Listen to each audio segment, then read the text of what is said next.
Field turf, plays pretty true. We had some good battles with those guys over the years. Missed them last year, but yeah, we're gonna have our hands full.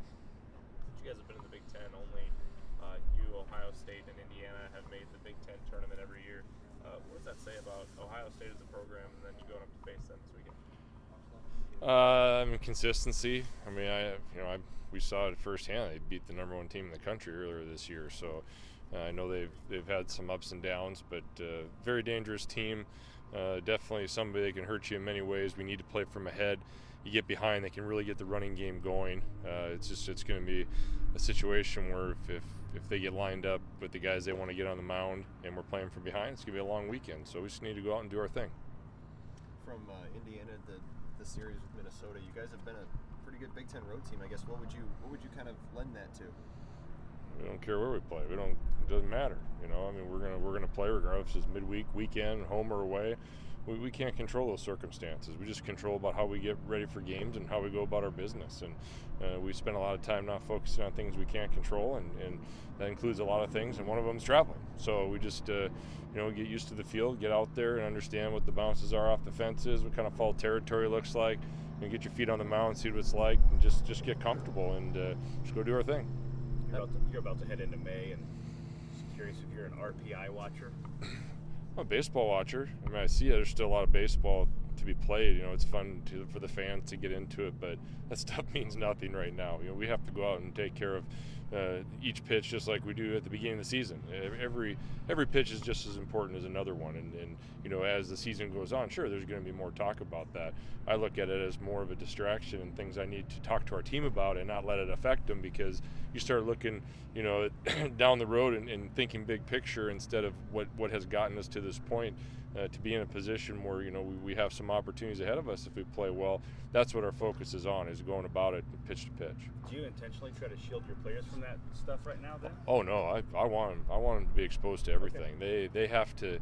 They're young kids that are learning how to handle many different things, from being criticized to being told how great they are, and learning how to stay humble and learning how to tune out certain things. No, the more that they can be exposed to those type of things, the better, because it's out there.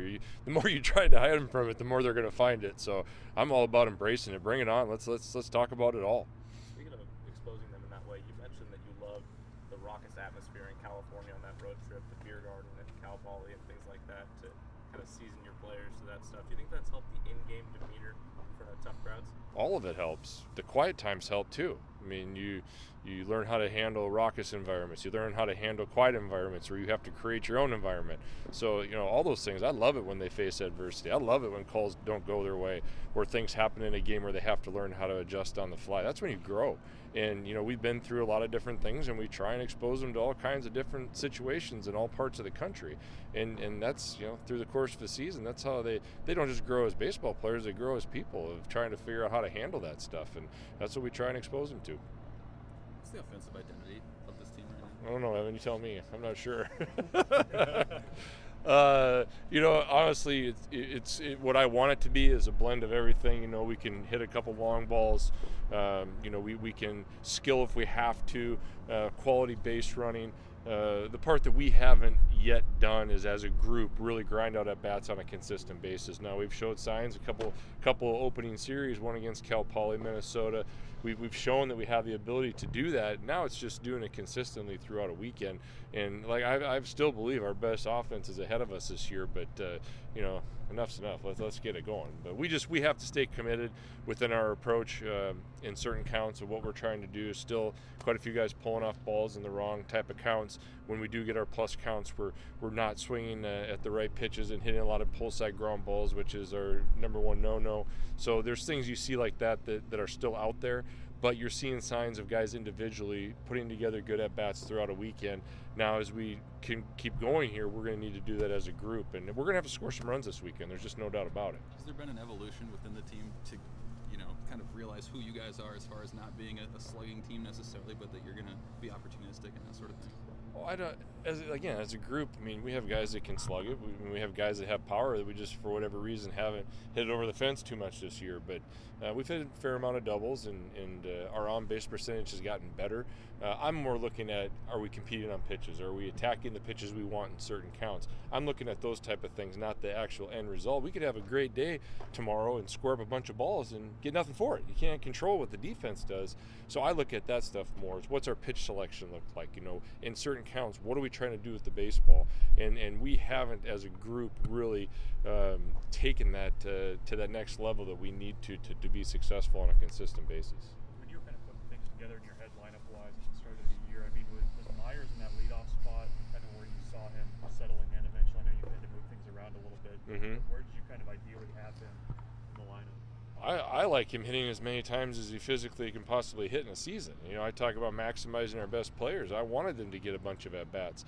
We did that. A couple guys got off to slow starts, so you mix it around. Some guys are swinging it better, and you bounce the lineup around to try and find the right matchups within the lineup. But it's one of those things now in this day and age with the lineups. It's going to be different every time. I don't like one set lineup. I like to set it up to where you feel like you're going to have the best matches within a lineup to maybe get some action, or maybe some guys swinging the bat well in that particular weekend, and you're going to put them in a different place, or the splits according to how the other guy is. He a ground ball pitcher? Is he a strikeout pitcher? Just all those kind of things, and it's going to kind of move around. That being said, yeah, Myers, I really like him at the top. I think he brings the type of mentality we want to start off the game. Mojo did a really nice job up there as well, and who knows, he might end up back there someday too, but right now Jake's in a good spot. The types of things that you were talking about earlier, those are the things he does well. That's it, right? Absolutely, and for him, it's using the whole field. I mean, he just got in a little bit of a habit of trying to pull the ball too much, and I want him to pull the ball, but it's got to be in the right times. And you look at where his hits were all weekend last weekend; they're all up the middle to right field, with the exception of I think one he got in the 6th hole. But other than that, I mean, that's the kind of guy he can take a 95-mile-an-hour fastball in the inner third and hit a line drive to right. I mean, that's him as a hitter. So he's starting to get back to doing what he's really good at, and it's just a very uncomfortable at bat to lead off the game. I mean, he could go 15 pitches deep if he wanted to, because he's got such great eye-hand coordination, and his ability to compete with 2 strikes is pretty good. Focus difficult at exam time? Yeah, this is a tough time of the year. It's a lot of the older guys are used to it. Some of the younger guys probably not. We talk about that, address it, and I build in extra time. Like we took yesterday off for the simple fact that let's get our stuff taken care of that we can before we go on the trip. We'll take Monday and Tuesday completely off so they have time.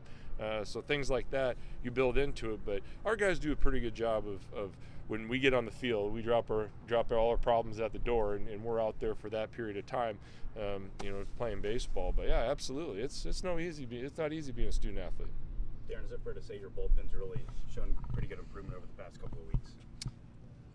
I think our guys have done a nice job. As a group, collectively, I think they've done a nice job. I think, have we done better?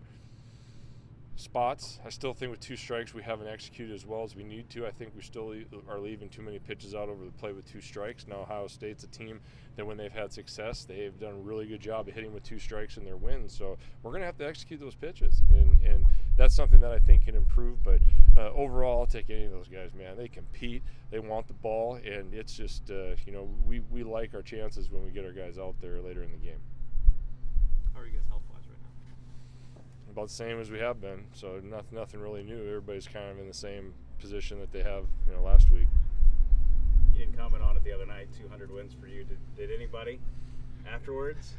I guess, yeah. I mean, I had a nice fan come up to me and congratulate me, and I said, I didn't do anything, the players did. And he goes, no, you're 200th. I was like, okay. I appreciate Jeremy Foote giving me a heads up on that. So I didn't really have a quote to give, but I really don't have one now. It's for me it's staying out of the way and let the players do their thing, and fortunately I've had some great assistant coaches that have helped out, and I haven't screwed up too much. Thanks, Coach. Yep. Thank you.